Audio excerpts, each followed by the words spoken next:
Welcome back to the HSBC dressing room. This is one of my favourite points of the day because this year the All England Club have decided that members of the public can get up close and personal with some of the very best tennis players in the world. And we are delighted to have one of these stories so far this week. Harriet Dart, ladies and gentlemen, the British star, through to the third round.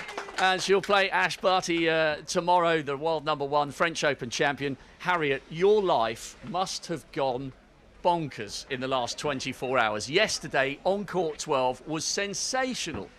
Thank you very much, and thank you for having me here. Yeah, it was a little bit wild yesterday and just super happy to get through and excited for my next round. How many text messages and how many friends from the old days have suddenly got in touch with you on your mobile phone? Oh, you don't even know. It's been too crazy that I haven't been able to respond to everything, but just making sure that I reply to the most important people around me, really. And has it been a non-stop succession of interviews and working with the journos, because you've really captured the public's imagination with this run? Yeah, it's definitely been a little bit crazy the last few days, but I'm just taking it all in my stride and just trying to focus on my next match. Well, you certainly seem to be fairly cool considering who you're playing tomorrow. But the most important element of this is to inspire the next generation of young players. And these two have come over from the United States, second-generation Indians. Unbelievable. Dad has pulled out a blinder. 9-year-old twins. They've come over for the Cricket World Cup. And they're here at Wimbledon. They've got tickets to court 1. They both play, by the way. They're based out in Denver. Kehun, your question first of all, Chief, for Harriet. Oh, he's standing up as well. I love it. Such a polite boy. How do you feel you played this past week? Yeah, I think I've had some really good moments, and obviously I'm winning, so that's a good thing. And yeah, I think each match I'm getting better and better, and hopefully I can show some more good tennis tomorrow. Both matches so far, 3-setters. How have you maintained your belief when it's gone tough and the points haven't gone your way? Yeah, I mean, I'm such a fiery competitor, and I just fight for every point. And I think it's just really important just to regroup, especially when I lost the set yesterday and I came on top in the third. Superb. Krish, your question. See if you can be as good as your brother. Standing up again as well. Unbelievable. What is the strongest stroke? Fairly succinct, but an important question for a young up-and-coming player. That's an easy one. For me, it's my backhand down the line. It's my favourite shot, and it always has been. So, yeah.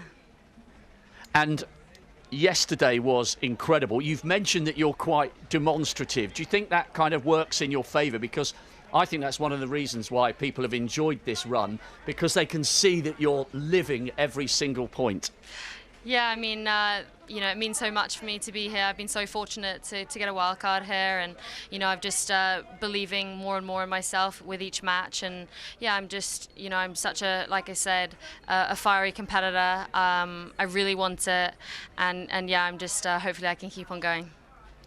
Ivana has a question, a very good young player. I think she's 13 years of age, plays for Hampshire. Ivana, what's your question? Well, I know you've had quite a few injuries, but how do you keep believing that you can do so well? Just for those of you who can't hear, she just asked a question about the number of injuries that Harriet's had to overcome in recent years.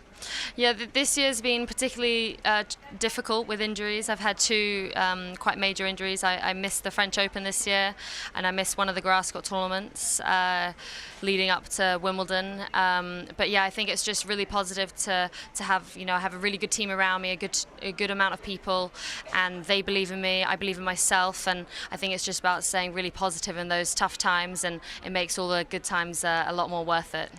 And a huge team of people have helped to get you here. I noticed we get transcripts of all the post-match interviews in the press room. They do a brilliant job here. And you made mention of how important your family have been. Because these great wins, they're not just for the player, they're for every... Are you going to treat yourself to anything? And if so, do you know what it is yet?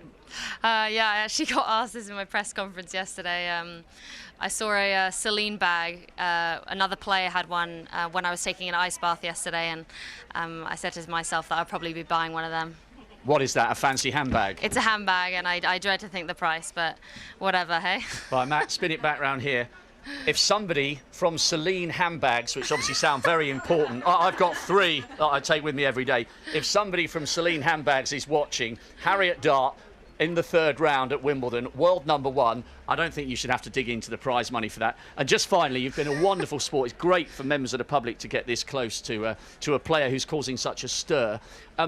Do you think, despite the great task tomorrow, will there be an element of tomorrow that you're able to enjoy whilst it's actually happening, or do you think you'll be too focused and the enjoyment will be retrospective? I think, you know, I love playing tennis and I'll just be enjoying every moment, just like I have here this week and just like I do in every tournament and every day. So yeah, I'll just be doing everything that I can to enjoy it. And the British public and the global public will be watching. It'll be a massive occasion. Many, many congratulations. So many years of injury, ladies and gentlemen. Days like tomorrow might never have come to pass, but for the determination as well as the talent, please have a big round of applause for Harriet Dart.